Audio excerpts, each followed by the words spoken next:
السلام عليكم الاخوان والاخوات، كي دايرين؟ لاباس عليكم؟ مرحبا بكم معنا في القناه الجديده ديالنا. هاد القناه غتكون 100% رياضيه. ديجا كنت غادي نبدا التحليل ديال كيفاش كيختاروا اللاعبين، وبغيت نبدا بالمنتخب المغربي. وهذا اتصلوا بي بعض المؤطرين والاخوان في الرياضه والصحافه الرياضيه، ورساو عليا بانه حتى دوز كوب دافريك اش يمكن لي نبدا هذا المحتوى، لانه فيه تقنيات تقدر تكلف المغرب انهم الخصوم يعرفوا طريقه باش كيعتمد المغرب في تجهيز الفريق المغربي، المنتخب المغربي، لانه بزاف د الحوايج غتبان لكم غريبه، ولكن فعلا كتلعب دور كبير كبير كبير بزاف في اختيار اللاعبين. لهذا غادي نحلو غير المقابله ونشوفوا واش فعلا منتخب مغربي جاهز لكوب دافريك ولا لا. هذه فكره الاولى. نحاولوا ندوزوا هذا المحتوى مبدئيا في هذا الاتجاه، لانه من خلاله هو النيت كنعرفوا اللاعبين كيفاش كيتختاروا، النظام الغذائي ديالهم، المسائل ديالهم، كلشي. يعني هاد الحويجات هادو نشوفوا الملخص، وعلى ضوء هذا الملخص غادي نعرفوا اشنو هو اللي كان في هذه المقابله، واش طبق ولا ما طبقش.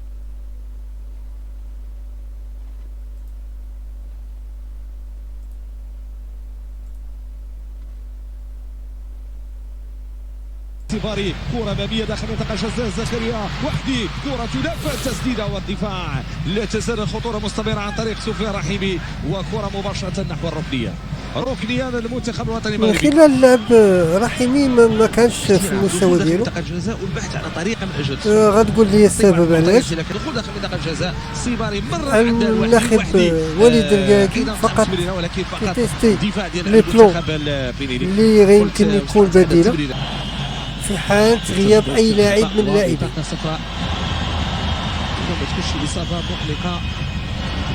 فرقة تيبر معروفة الآن، فقط البطاقة الصفراء. البدلاء هما اللي دابا كيتختاروا باش يشوف اللاعبين اللي يقدروا كل شيء. نحن ملاحظة انا كنشوف لقطات ونحي كل شيء غاضب عليه بانه ما دارش الخدمه ديالو، ما دارش اللعب اللي كان واقف في اللعب مع المنتخب. ولكن ما تساءلوش واحد التساؤل، واش هاد اللاعبين وناحي واش فايت منو لعب مع اللاعبين كاملين في المقابله لا رسميه ولا وديه. أول مرة كيلعبوا، لكن تدخل من جانب الحارس تاع جينو مارسيل، كرة الثابتة والكرة العرضية والصعود سيباري مجموعين أول مرة كيلعبوا.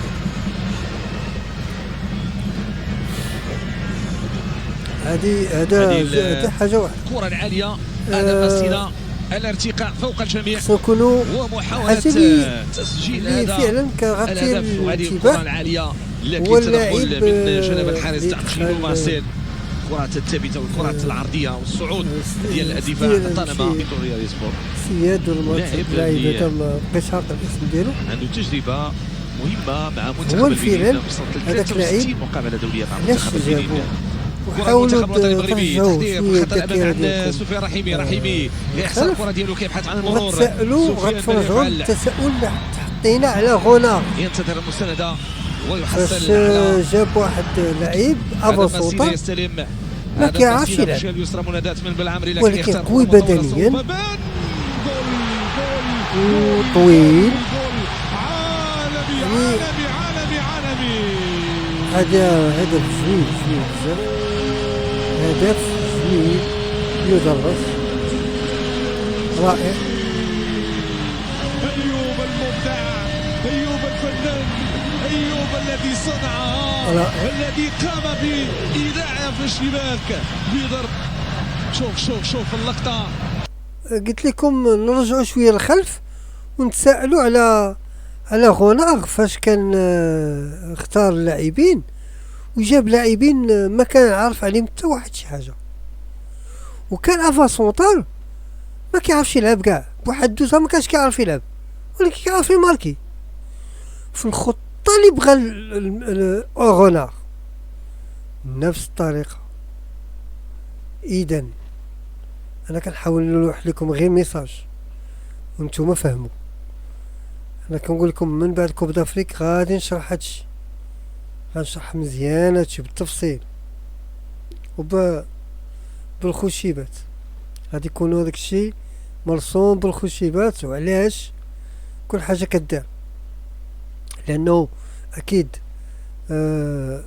المنتخبات كتراقب المنتخب المغربي وكتقلب على سر النجاح ديالو. سر النجاح ديالو كاين في هاد النقاط اللي غادي نذكروهم، والمغرب راه خدام عليهم هادي سنين. دابا موريتانيا راه هي خدامه بنفس النظام، ومشي الهدف هو المدرب، الهدف كاين في حوايج اخرين في اللاعبين، كيفاش كتختاروا وعلاش كتختاروا واش من خطه غير تختار اليوم. يعني حتى الخطه كتختار سنينه، كتختار الخطه وكل شيء، وكاين اللاعبين كيمشيو على هذيك الخطه. نعودوا نرجعوا للمقابله. شوف الإعادة، ماسينا يرفع دم والكعبية وهي نحو المرمى. جول جول جول جول. تستحق الإعادة، تستحق التصفيق والإشادة، تستحق أن تكون في شباك البنين. أحسن ما كاين لحد الساعة. هدف عالمي، هدف خرافي، هدف جميل، هدف أيوب الكعبي. لو لو لو لو لو لو لو لو لو لو لو لو لو كيف صنعها، كيف أودع الشباك. من الأهداف الرائعة. شوف شوف شوف شوف شوف ردة فعل وليد الركراكي على شمالية التدلل. تلقى تشاهد هدف لكن لن يأتيك مثل هذا وينسل يدخل داخل منطقة الجزاء. كرة تمريرة ولكن تغطية ديال الدفاع الصحراوي.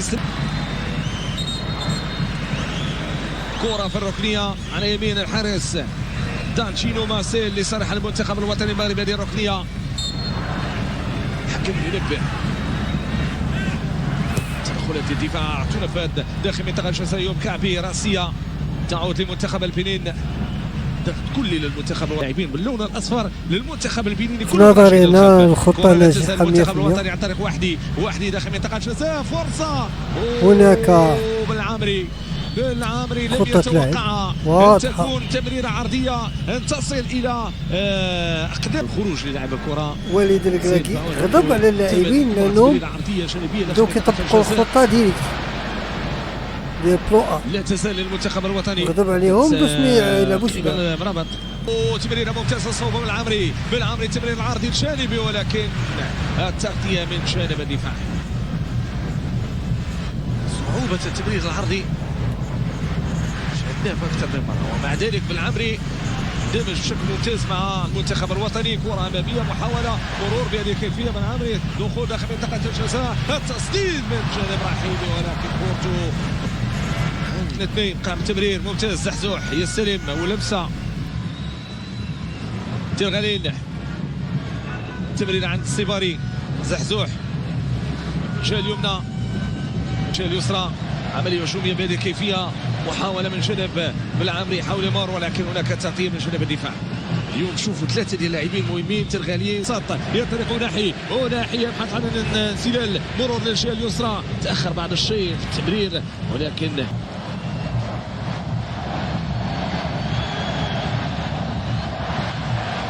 تمريرة في العمق ولكن الأقرب هناك زكريا وحدي زحزوح يراوغ وحدي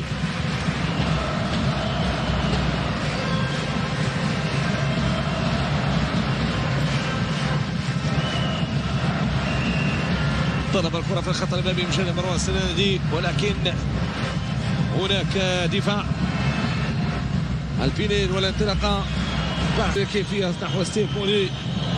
يلعب هذه الكرة من جانب منتخب البنين، تسديدة قوية تحضر في المدرجات وتتابع هذه المباراة والتي تلقت دعوة من الجامعة الملكية. مدرجات بادرة جد طيبة. الوقت اللي كرة لصالح منتخب البنين. الانطلاقة داخل منطقة الجزاء، محاولة المرور. الحكم يقول لليسرى، تمكن منها بالعمري يخسر كرة. زحزوح مشى على الخلف وناحي كذا، وآدم مسينا يتمكن من إبقاء هذه الكرة وإبعادها. تدخل جيد على مستوى خط الدفاع.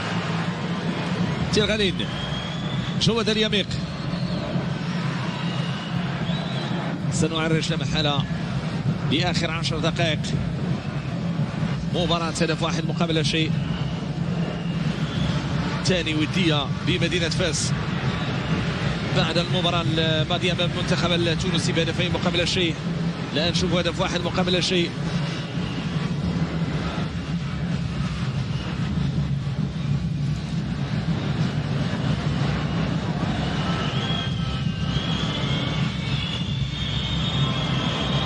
كرة من الوحدي في خط الوسط.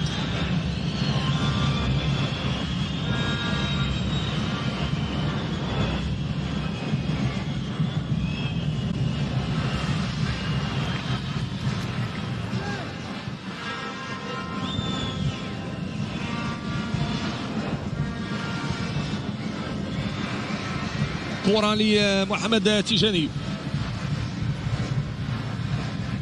يغير لأوليفي.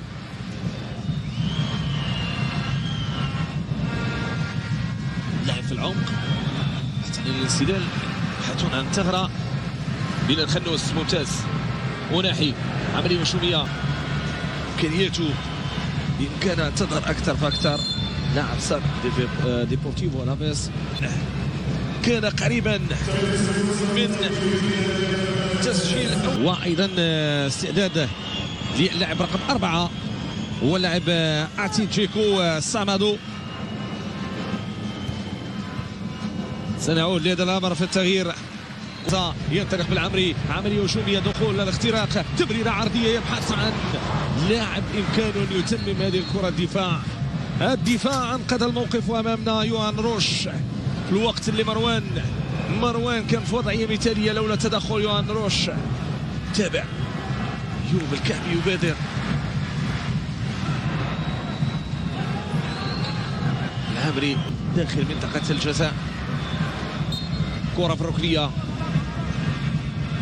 بلال الخنوس يستعد للتنفيذ على يسار الحارس دان جينو مارسيل. تلفت للقائم الأول ولا تزال المغربي من إمضاء أيوب الكعبي بلمسة ساحرة بمقصية هوائية عالمية. كرة تنفذ من بلال، يرفع كرة داخل منطقة الجزاء، مرت أمام أشرف حكيمي. تسديدة بعيدة من آدم على المرتدات، فقط 3 دقائق أضاف الحكم. الكرات انطلاقة من الجهة اليمنى لصالح منتخب البنين داخل منطقة الجزاء. أشرف حكيمي يتمكن من الكرة باستخلاص الدروس.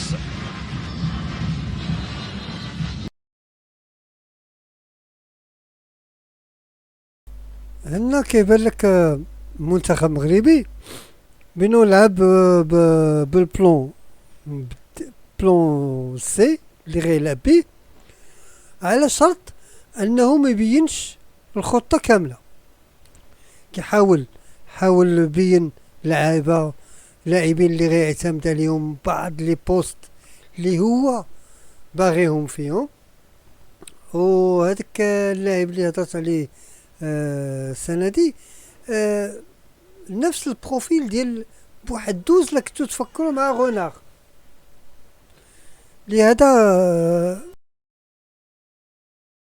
لهذا انا كنتفهم الخطة اللي باغي يلعب بها وليد الركراكي. هو الهدف ديالو كاس افريقيا، ماشي الاداء. كما ملي كاكد لكم على الاداء، ما باغيش الاداء، راه باغي الكرة. يعني راه كاين شي حاجه اخرى كيخطوا الستاف كامل مع بعضياتو. نكتفي بهذا القدر، والى الفيديو قادم ان شاء الله.